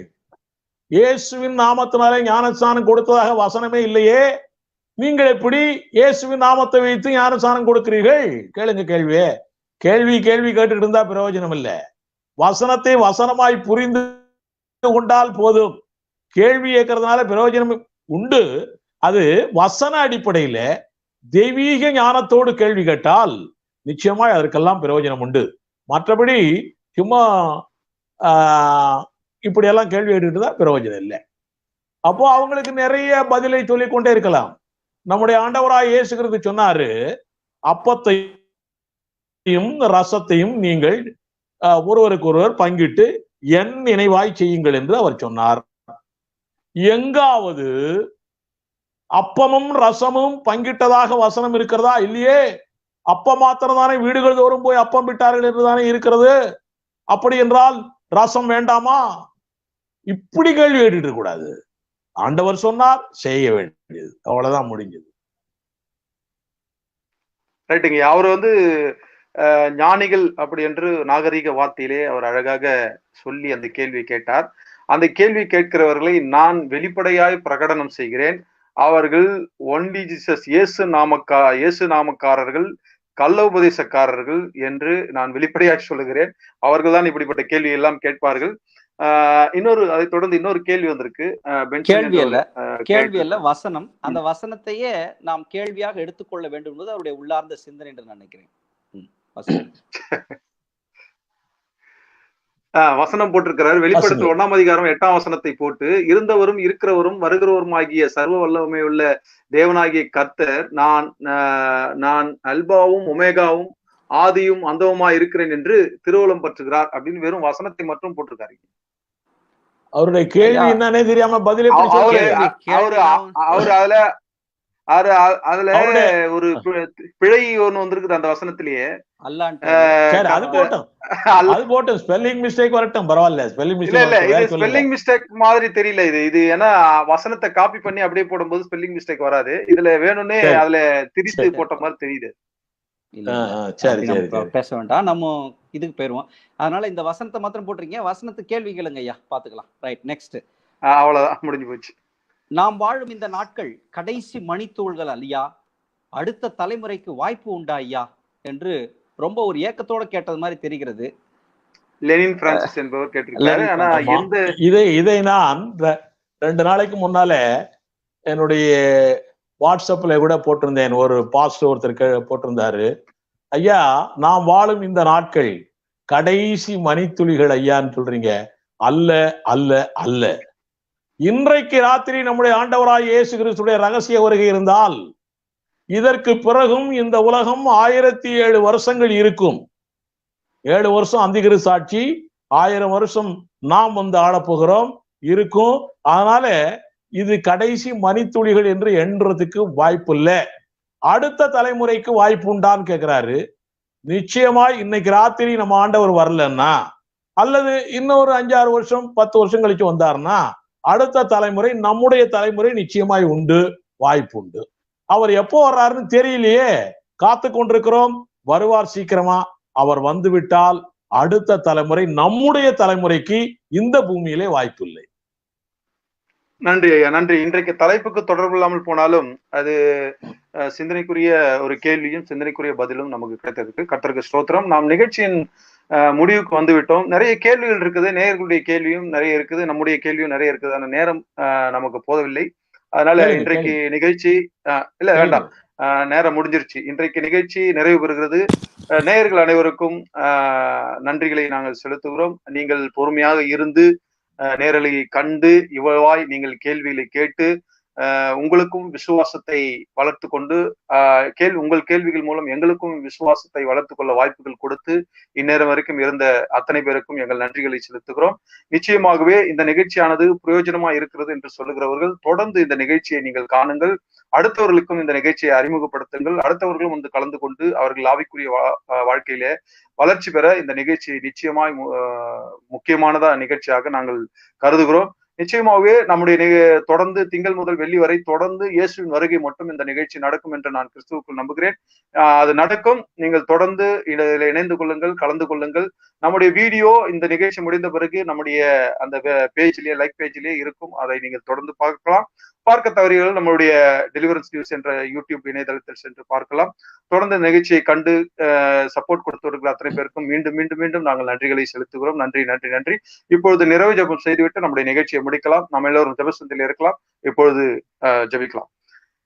இயேசுவின் நாமத்திலே கர்த்தாவே உம்மிடத்திலே வருகிறோம் ஆண்டவரே. கர்த்தாவே நிச்சயமாக கர்த்தாவே, இந்த நாமம் என்றால் என்ன, நாமத்தை குறித்ததான ஒரு மிகப்பெரிய வெளிச்சம், மிகப்பெரிய தெளிவு இன்றைக்கு பார்த்த அத்தனை பேருக்கும் கர்த்தாவே நாங்கள் புரிந்திருக்கும் என்று நிச்சயமாய் நம்புகிறோம். இவ்வளவாய் சிரமம் எடுத்து இதற்கான விளக்கத்தை கொடுப்பதற்காக ஆசிரியர் அவர்கள் கர்த்தாவே சிரமப்பட்டு இப்படியாய் கஷ்டப்பட்டு இவ்வளவாய் தியானித்து ராப்பகலாய் தியானித்து இப்படிப்பட்ட வார்த்தைகளை கொண்டு வந்த ஆசிரியர் தேவன் கர்த்தாவே அவரை ஆசீர்வதித்து இன்னும் கர்த்தாவே உடைய வருகை மட்டும் ஜீவனோடும் பலத்தோடும் சுகத்தோடும் இருக்க என் தேவன் வழிநடத்த வேண்டுமாய் செபிக்கிறேன் ஐயா.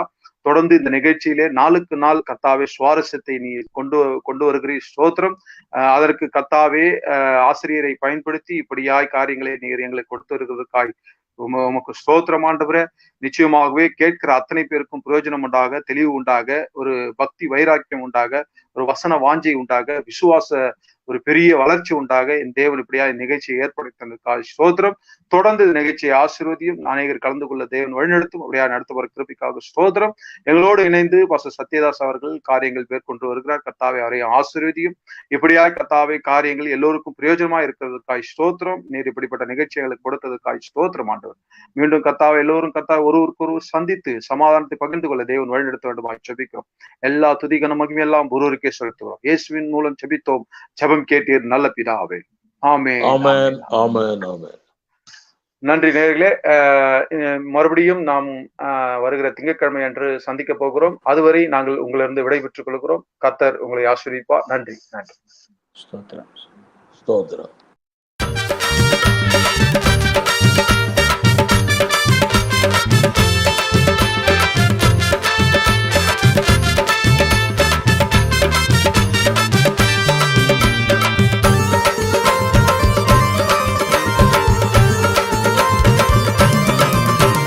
துக்கங்களில் பெரிய துக்கம் மரண துக்கம், அந்த துக்கத்திற்கு பவுலின் தடை இன்று வரைக்கும். துக்கங்களில் பெரிய துக்கம் மரண துக்கம், அந்த